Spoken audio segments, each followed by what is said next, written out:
Pour terminer, je vais vous donner un ordre de grandeur, une idée sur le nombre de photons émis juste par une LED de faible puissance de l'ordre de 1 milliwatt. Parce qu'en fait, ce sont des composants qui consomment beaucoup moins d'énergie. Donc la puissance pour une LED, c'est 1 milliwatt.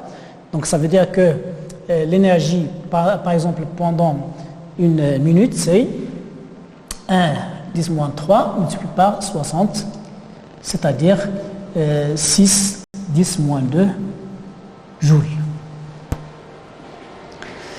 Si je veux calculer le nombre de photons émis par cette LED par seconde, bien sûr, donc j'écris que P, c'est le nombre de photons par unité de temps multiplié par l'énergie individuelle de chaque photon, H, multiplié par F. Par exemple, pour une fréquence de 6 10 à la puissance 14 Hz,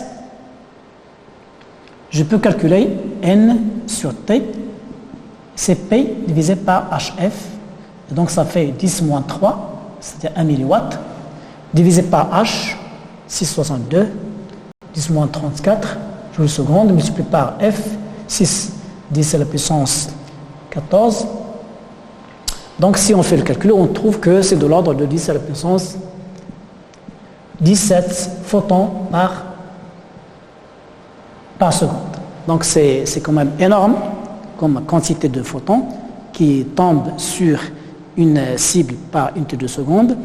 Alors maintenant, pour terminer cette partie, je peux quand même vous rappeler que si on utilise des rayons X, qui sont considérés également comme des photons, les rayons X ont une fréquence de l'ordre de 10 à la puissance 18 jusqu'à 10 à la puissance moins 21 Hz.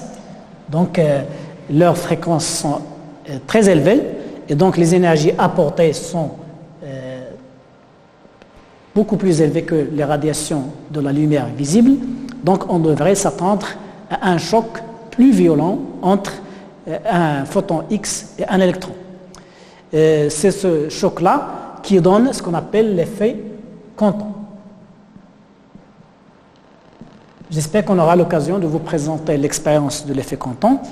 Et dans l'effet Compton, le photon incident, avec une fréquence F, il concède une partie de son énergie à l'électron qui est éjecté. Et en l'occurrence, contrairement à l'effet photoélectrique où le photon incident est complètement annihilé, c'est-à-dire il disparaît de la scène, dans le cas de l'effet Compton, il est préservé, donc il survit, donc il sort avec une fréquence F'. Donc on dit qu'il a été diffusé dans une direction θ. Bien sûr, F' serait inférieur ou égal à F. Donc voilà, sur ce, je peux terminer mon expérience et je vous souhaite bon courage pour vos études. J'espère qu'on aura l'occasion de vous présenter d'autres expériences. Merci.